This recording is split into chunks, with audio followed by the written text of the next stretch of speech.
Welcome back friends. In this lecture આપણે સપુષ્પી વનસ્પતિની અંતઃસ્થ રચના, બરાબર, એના નીટના ટોપિક વિશેની જે બધી ચર્ચાઓ છે આપણે ઓલરેડી એમાં આગળ કરતા હતા. હવે એમાં જ તે આપણે આગળ વધીએ. સપુષ્પી વનસ્પતિ, એ સપુષ્પી વનસ્પતિની જે અંતઃસ્થ રચના છે, એ અંતઃસ્થ રચનાની અંદર આપણે એમાં જે સામાન્ય રીતે પેશી તંત્ર જે છે એનું કઈ પ્રકારની આખી ગોઠવણી વનસ્પતિની અંદર જોવા મળતી હોય છે, એના અલગ અલગ જે આપણે 3 ભાગોમાં એને વિભાજિત કરી હતી, બરાબર. જેમાં સૌથી પહેલો ભાગ જે છે એને આપણે અધિસ્તરીય પેશી તંત્ર, એવા પેશી તંત્રના આપણે 3 જુદા જુદા પ્રકાર પાડવામાં આવ્યા હતા. અધિસ્તરીય પેશી તંત્ર વિશેની ઓલરેડી આપણે એમાં ચર્ચા એ પૂર્ણ કરી ચૂક્યા છીએ. હવે આજે આપણે એની અંદર વાત કરશું એમાં આધારોતક પેશી તંત્ર વિશે. બીજું જે એમાંનું પેશી તંત્ર છે જેને આપણે આધારોતક પેશી તંત્ર તરીકે ઓળખીએ છીએ. તો આધારોતક પેશી તંત્ર એટલે શું, બરાબર? આધારોતક પેશી તંત્ર કોને કહેવાય એના વિશે આપણે વાત કરીશું. સૌથી પહેલા તો આપણે જાણવું જરૂરી છે કે આધારોતક પેશી તંત્રની અંદર એટલે કે જેમાં અધિસ્તરીય પેશી તંત્ર અને વાહક પેશી તંત્ર સિવાયના તમામ જે કોઈ પણ એમાંના કોષોનો સમૂહ છે, બરાબર, અથવા તો આ સિવાયની બધી જ પેશીઓ જે છે એનો સમાવેશ એ આધારોતક પેશી તંત્રમાં કરવામાં આવે છે. એટલે જેમાં અધિસ્તરીય પેશી તંત્રના જે ભાગો છે એ અધિસ્તરીય પેશી તંત્ર, અને બીજો જે છે એમાં એ છે વાહક પેશી તંત્ર, બરાબર, જેના વિશે આપણે આગળ વાત કરશું. વાહક પેશી તંત્ર આ બંને સિવાયની જે કોઈ પણ પેશીઓની રચના છે, બરાબર, જે પેશીઓની જે રચના છે એ પેશીઓને શું કહેશું આપણે? તો કે એને આપણે કહેશું આધારોતક પેશી તંત્રમાં એનો સમાવેશ કરવામાં આવે છે, બરાબર, તંત્ર કહે છે. હવે બીજો પ્રશ્ન એ છે કે આધારોતક પેશી તંત્રની અંદર સામાન્ય રીતે કયા કયા પ્રકારના કોષો હોય? તો આપણે આગળ જે બધી વાત કરી ચૂક્યા છીએ, એટલે કે એટલે આધારોતક પેશી તંત્ર એમાં મૃદુતક પ્રકારના પણ કોષો હોય, બરાબર. એની અંદર આપણને મૃદુતક, આ સિવાય એની અંદર આપણને દ્રઢોતક, બરાબર, એમાં સ્થૂલ કોણક વગેરે જેવી પેશીના જે કોષો છે, વગેરે જેવા કોષો, બરાબર, એનો સમાવેશ થાય છે. એટલે આ બધા જે છે એની અંદર આપણને આવેલા જોવા મળતા હોય છે. હવે બીજો પ્રશ્ન એ પણ થાય કે તો પછી વાહક પેશી તંત્ર અને અધિસ્તરીય પેશી તંત્ર સિવાયના જે બધા 3 પ્રકારના કોષોના સમૂહથી જે પેશી બનતી હોય છે એની ગોઠવણી અથવા તો એની રચના જે છે એ પ્રકારે આપણને એની અંદર આવેલી જોવા મળતી હોય છે. હવે એના વિશે આપણે એમાં ચર્ચા કરીએ. તો સામાન્ય રીતે એની અંદર જે મૃદુતક પ્રકારના જે કોષો છે, બરાબર, મૃદુતક કોષો, એ મૃદુતક કોષો એની અંદર બાહ્યકનું નિર્માણ કરે છે, બરાબર. શેનું? બાહ્યક.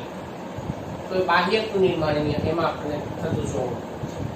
આ સિવાય બાહ્યક સિવાય એ મજ્જા, બરાબર, એનું નિર્માણ કરે છે. એ સિવાય એ મજ્જા કિરણો સાથે સંકળાયેલા છે. બાહ્યક છે, મજ્જા કિરણો છે, બરાબર. આ સિવાય અમુકની અંદર જે તે ભાગની અંદર પરિચક્ર છે, ધારો કે મૂળની અંદર જે પરિચક્ર છે વગેરે, એ મૃદુતક કોષો એમાં ભાગ લે છે. એટલે એના નિર્માણમાં એ ભાગ લેતા હોય છે. આ સિવાય જો એની અંદર આપણે સામાન્ય રીતે પર્ણની અંદર જો વાત કરીએ, બરાબર, તો એના જે પર્ણ છે એ પર્ણમાં આપણને એમાં જે પ્રકાશ સંશ્લેષી પેશી જે જોવા મળતી હોય છે એને આપણે મધ્ય પર્ણ પેશી અથવા પર્ણ મધ્ય પેશી તરીકે પણ ઓળખવામાં આવે છે.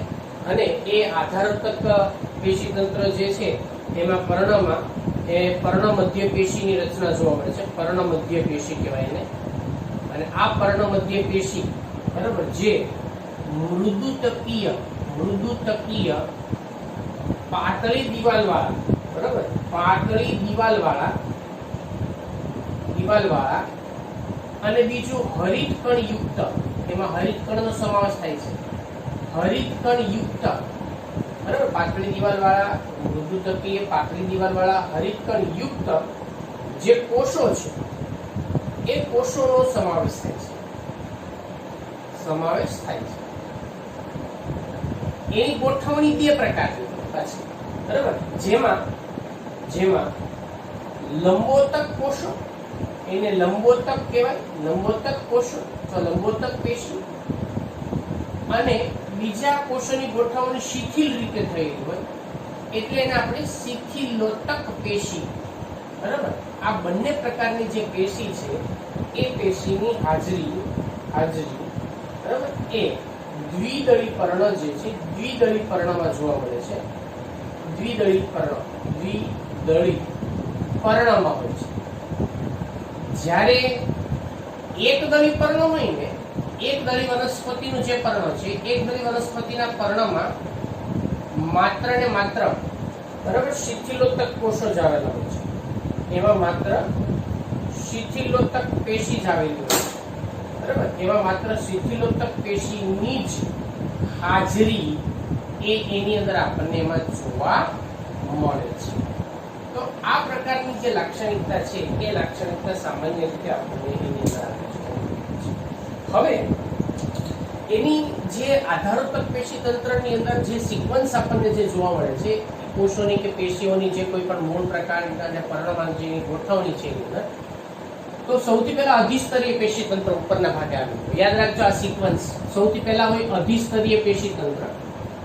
આ અધિસ્તરીય પેશી તંત્ર જે છે એને આપણે હું અહીંયા દર્શાવું છું જાણકારી માટે, બરાબર. આના વિશે ઓલરેડી આપણે વાત આગળ કરી ચૂક્યા છીએ. એની નીચે આધારોત્તક પેશી તંત્રની શરૂઆત થાય. એમાં સૌથી પહેલા છે ને એની અંદર આપણને અધઃ સ્તર આવેલું હોય છે. શું આવેલું હોય છે? અધઃ સ્તર. બધામાં ન હોય, બરાબર. પ્રકાંડની અંદર ને એમાં અધઃ સ્તરની રચના જોવા મળતી હોય છે. અને આ અધઃ સ્તર જે છે એની અંદર આપણને સ્થૂલક કહેલું હોય, સ્થૂળકોણક કે દ્રઢોત્તક પ્રકારના કોષોનું બનેલું હોય છે, બરાબર. એટલે અધઃ સ્તર જે છે એ સ્થૂળકોણકનું પણ હોય. સ્થૂળકોણક મોટા ભાગે સ્થૂળકોણકનું હોય, કેટલાકની અંદર દ્રઢોત્તકનું પણ હોય. સ્થૂળકોણક કે દ્રઢોત્તકનું બનેલું હોય છે, બનેલું. અને આનું જે કાર્ય છે એ ખાસ એને યાંત્રિક જે મજબૂતાઈ છે, બરાબર, એ યાંત્રિક મજબૂતાઈ આપવાનું કાર્ય છે. યાંત્રિક મજબૂતાઈ, આ એનું મુખ્ય કાર્ય યાંત્રિક મજબૂતાઈ આપવાનું છે. તો અધઃ સ્તર જે છે એને ઘણા બાહ્યક પણ દર્શાવે છે. અધઃ સ્તરને બીજું શું કહેવાય ભાઈ? તો કે બાહ્યક એવો પણ શબ્દ પ્રયોગ ઘણી જગ્યાએ કરવામાં આવેલો હોય છે. એટલે અધઃ સ્તરની નીચે શું આવેલું હોય છે? તો કે બાહ્યક આવેલું હોય છે. બાહ્યક, એને મુખ્ય બાહ્યક પણ કહેવામાં આવે છે. અને આ મુખ્ય બાહ્યક જે મૃદુતક પ્રકારના જે કોષો છે, બરાબર, એનું બનેલું હોય છે. એટલે જે મૃદુતકીય કોષોનું બનેલું છે, મૃદુતકીય કોષો, બરાબર, એનું આપણને બનેલું જોવા મળતું હોય છે. અને એની અંદર ઘણી આંતરકોષીય અવકાશ પણ હોય. અહીંયા અમે વાત કરી તમને કે બાહ્યક જે છે એ મજ્જા છે, બાહ્યક છે, આ બધા આંતરકોષીય અવકાશયુક્ત જ એની અંદર જોવા મળતા હોય છે. બાહ્યકની નીચે અંતઃબાહ્યક આવેલું હોય છે, અથવા તો એને અંતઃબાહ્યક જે છે સિવાય એને બીજું જે નામ આપવામાં આવેલું છે એ છે અંતઃસ્તર, બરાબર. એમાં અંતઃસ્તર આવેલું છે, એના અંદર નથી, અંતઃસ્તર આવેલું છે. અંતઃસ્તર જે છે એ સામાન્ય રીતે એની અંદર આપણને સ્થૂલન જે છે એમાં પણ લિગ્નિનનું એનું સ્થૂલન થયેલું હોય, બરાબર. એટલે અંતઃસ્તર જે દ્રઢોત્તકીય જે કોષો છે એ દ્રઢોત્તકીય કોષોનું બનેલું હોય છે, કોષોનું બનેલું હોય છે. અને એ પાણી માટે એની અંદર ઘણી વખત સ્થૂલન એવા પણ હોય છે કે જે પાણી માટે અપ્રવેશિત હોય છે. અમુકની અંદર આપણને સ્થૂળકોણકની રચના જે છે એ પણ એમાં આવેલી જોવા મળતી હોય છે. ડિપેન્ડ કઈ વનસ્પતિ છે એના ઉપર મુખ્ય આધાર એના ઉપર હોય છે. આને અંતઃબાહ્યક પણ કહેવામાં આવતું હોય છે. આને અંતઃબાહ્યક, બરાબર, એવું પણ કહેવામાં આવે છે. હવે બાહ્યકની નીચે આવેલું હોય છે પરિચક્ર. પરિચક્ર જે છે એ સામાન્ય રીતે એક સ્તરીય રચના છે, બરાબર. એની અંદર પરિચક્ર જે છે એક સ્તરીય રચના છે. બરાબર, જે એક સ્તરીય રચના છે, એક સ્તરીય રચના છે. હવે મૂળની અંદર જે પરિચક્ર છે ને, બરાબર, મૂળમાં પરિચક્ર જે છે એ પરિચક્ર એ મૃદુતક કોષોનું બનેલું હોય છે. કોનું? મૃદુતક કોષો. બરાબર, એ મૃદુતક કોષોનું હોય છે. જ્યારે આપણે પ્રકાંડમાં જો વાત કરીએ, બરાબર, પ્રકાંડમાં જો આપણે વાત કરીએ તો પ્રકાંડમાં એ દ્રઢોતક કોષોનું બનેલું હોય છે. કોષોનું બનેલું હોય છે. એટલે આ પ્રકારની જે લાક્ષણિકતા છે એ પરિચક્રને આપણને મૂળ અને પ્રકાંડની અંદર આપણને વિવિધતા ધરાવે છે. એના પછી વાહક પેશી આવેલી હોય એટલે અહીંયા અધિસ્તરીય પેશી તંત્ર જે છે એ અધિસ્તરીય પેશી તંત્ર પછીની આપણે વાત કરીએ છીએ, બરાબર. અને હવે એની અંદર એના પછીનું જે સ્તર છે વાહક પેશીનું છે, પછીની અંતે આપણને મજ્જા અને મજ્જા કિરણો, બરાબર, મજ્જા અને મજ્જા કિરણો એ આપણને એની અંદર ગોઠવાયેલા જોવા મળે છે. તો મજ્જા કે મજ્જા કિરણો જે છે મૃદુતક કોષોના બનેલા હોય છે, બરાબર, જે મોટા ભાગે મૃદુતક કોષોના બનેલા હોય છે. અને બીજું કે એની અંદર આપણને મજ્જાની અંદર, બરાબર, આંતરકોષીય અવકાશ જે છે એ જોવા મળતો હોય છે. એટલે આંતરકોષીય અવકાશયુક્ત હોય છે, આંતરકોષીય અવકાશયુક્ત જોવા મળે છે. તો આ પ્રકારની જે લાક્ષણિકતા છે એ સામાન્ય રીતે આપણને શેમાં તો કે આધારોતક પેશી તંત્રની અંદર જોવા મળે છે. મેં આમાં અમુક ઘણી બધી બાબતો જે છે ઉમેરેલી છે, ખાસ યાદ રાખજો. આ ટોપિક જે છે એની રચના આપણે ખાસ સમજીએ છીએ નીચ માટેની બધી જ, બરાબર. એટલે આ બધી બાબતોને તમે યાદ રાખજો. ચલો, તો આ આધારોતક પેશી તંત્ર વિશેની વાત થઈ. તમે એની અંદરનો જે આને સ્ક્રીનશોટ લઈ લો એટલે તમે હોમવર્કની અંદર, બોર્ડવર્કની અંદર એ બધામાં તમને એમાં ખ્યાલ આવે. સ્ક્રીનશોટ લઈ લો.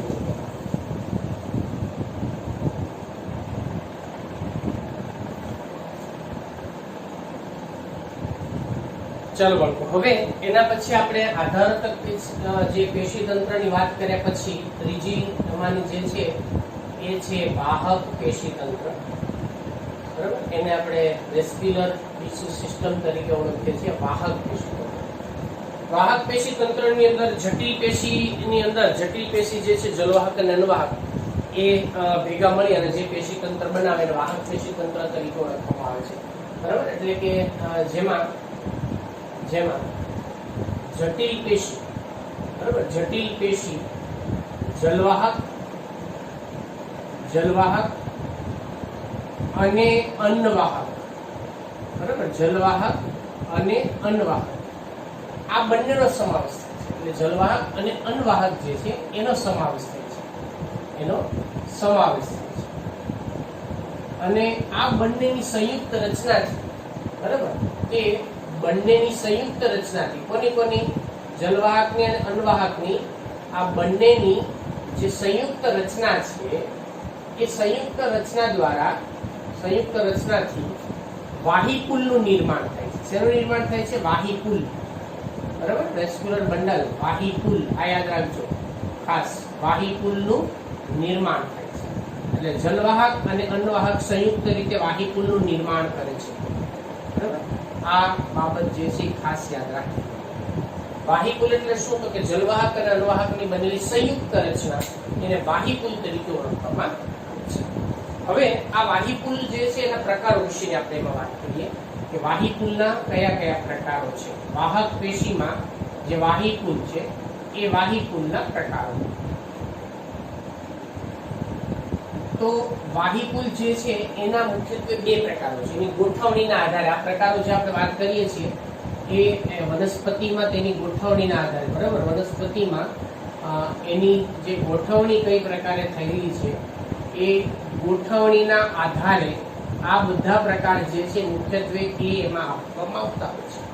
હવે ગોઠવણીના આધારે વાહીપુલના બે પ્રકાર છે. એક અરીય વાહીપુલ છે અને બીજા એની અંદરના જેને આપણે સહસ્ત વાહીપુલ તરીકે ઓળખીએ છીએ. તો વાહીપુલના બે પ્રકારો છે, બરાબર. એક પ્રકાર જેને આપણે કહીએ છીએ અરીય વાહીપુલ, એક પ્રકાર જેને આપણે અરીય વાહીપુલ તરીકે ઓળખવામાં આવે છે. અને બીજો પ્રકાર જે છે એમાંનો, બરાબર, જેને આપણે સહસ્થ વાહિકુલ તરીકે ઓળખવામાં આવે છે। બાળકો આના શબ્દો થોડાક યાદ રાખજો ખાસ।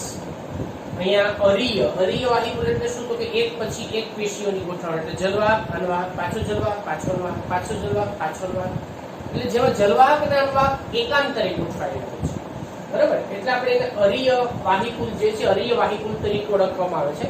અને એ મોટા ભાગે અવર્ધમાન પ્રકારના અને બહિરંભી ગોઠવણી ધરાવતા હોય છે, એટલે આ વાહિકુલ અવર્ધમાન હોય અને એ બહિરારંભી, બરાબર? બહિરારંભી એની જે ગોઠવણી છે એ આપણને જોવા મળતી હોય છે। જ્યારે સહસ્થ વાહિકુલ જે છે, બરાબર, એ સામાન્ય રીતે સહસ્થ વાહિકુલ જે છે એ વર્ધમાન પ્રકારના વાહિકુલ છે, અને વર્ધમાન પ્રકારના વાહિકુલ તરીકે શા માટે એના વિશે હું આગળ વાત કરું છું। તો અરીય વાહિકુલ એટલે શું? અરીય વાહિકુલ એટલે કે જેમાં જલવાહક અને અનવાહક પેશીની ગોઠવણી એકાંતરે આવેલી હોય છે, બરાબર? એટલે કે જેમાં હું જો અહીંયા જલવાહક, અહીંયા શોર્ટ ફોર્મ લખું છું, જલવાહક અને અન્નવાહક, બરાબર, એ એકાંતરે ગોઠવાયેલા હોય, એકાંતરે ગોઠવાયેલા તો હવે સહસ્થ વાહિકુલમાં શું? તો એની અંદર જલવાહક અને અન્નવાહક એ બંને એક જ ત્રિજ્યા પર ગોઠવાયેલા, બંને એક જ ત્રિજ્યા પર ગોઠવાયેલા, બરાબર? એને આપણે સહસ્થ વાહિકુલ તરીકે ઓળખવામાં આવે છે। હવે બીજું તો અરીય વાહિકુલ જે છે એના કેટલા પ્રકાર પડે ને એમાં શેમાં જોવા મળે છે તેના વિશે અરીય વાહિકુલ જે છે, અરીય વાહિકુલના પ્રકાર 3 પ્રકાર પડે છે અરીય વાહિકુલ, બરાબર? એટલે અહીંયા અરીય વાહિકુલ જે છે એ અરીય વાહિકુલ ના પ્રકાર એ પણ એની ગોઠવણીના આધારે જ પાડવામાં આવે છે। તો 3 પ્રકારના આપણને અરીય વાહિકુલ જે છે અહીંયા જોવા મળતા હોય છે સામાન્ય રીતે, બરાબર? 3 પ્રકારના અરીય વાહિકુલ, દ્વિસૂત્રી, ચતુસૂત્રી અને બહુસૂત્રી, આ 3 પ્રકાર એની અંદર જોવા મળે છે। દ્વિસૂત્રી, બરાબર, ચતુસૂત્રી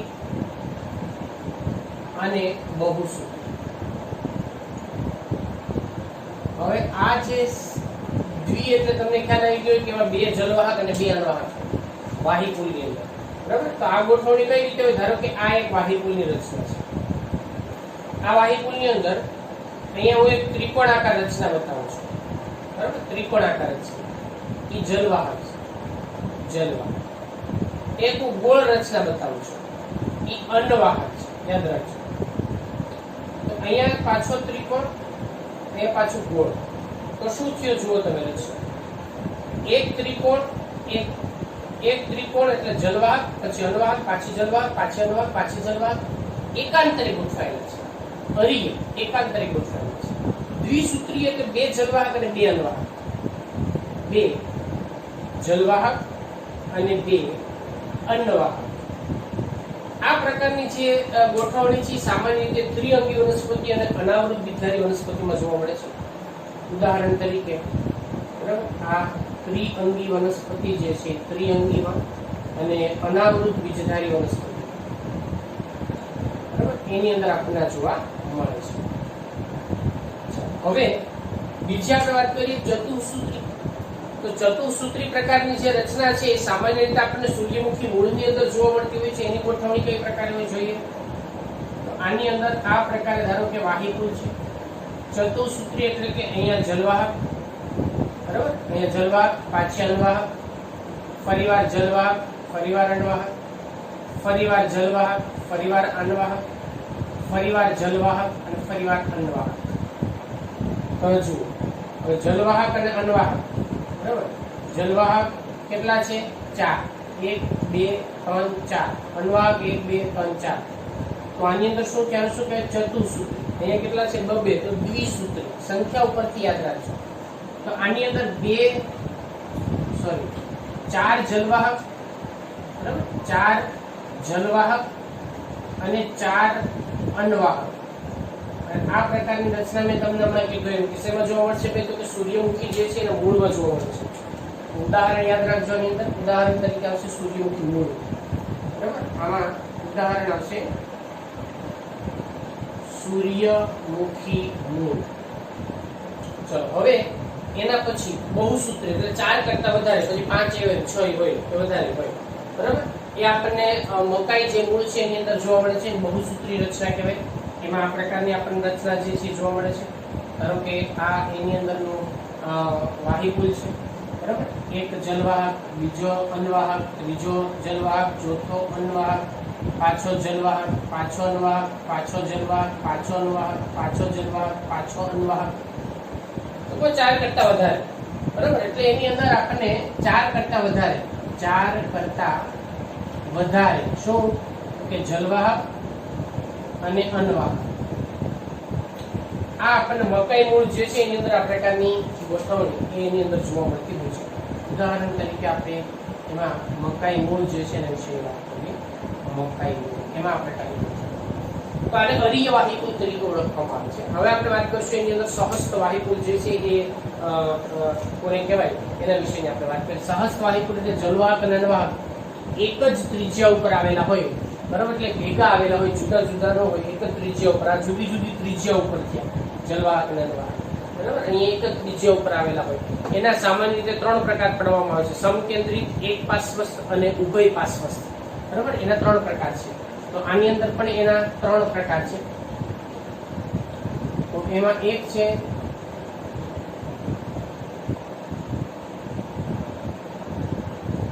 સમકેન્દ્રિત. સમકેન્દ્રિત એટલે શું કે સમકેન્દ્રિતની અંદર જે કોઈ પણ જલવાહક અને અન્વાહક જે છે બંને આપણને એક જ સમકેન્દ્રિત એટલે આ જલવાહક, બરાબર, એની ફરતે તો કે અન્વાહક. તો આ છે જલવાહક, એની ફરતે અન્વાહક. આવું પણ હોઈ શકે, અથવા અન્વાહક અને એની ફરતે જલવાહક પણ હોઈ શકે છે. આને સમકેન્દ્રિત કહેવાય, બરાબર. એક જ કેન્દ્રની અંદર બંને આપણને આવેલા જોવા મળતા હોય સમકેન્દ્રિત. બીજું જે છે એની અંદરનું જેને આપણે એક પાર્શ્વસ્થ અથવા એક પાર્શ્વીય વાહિપુલ તરીકે ઓળખવામાં આવે છે.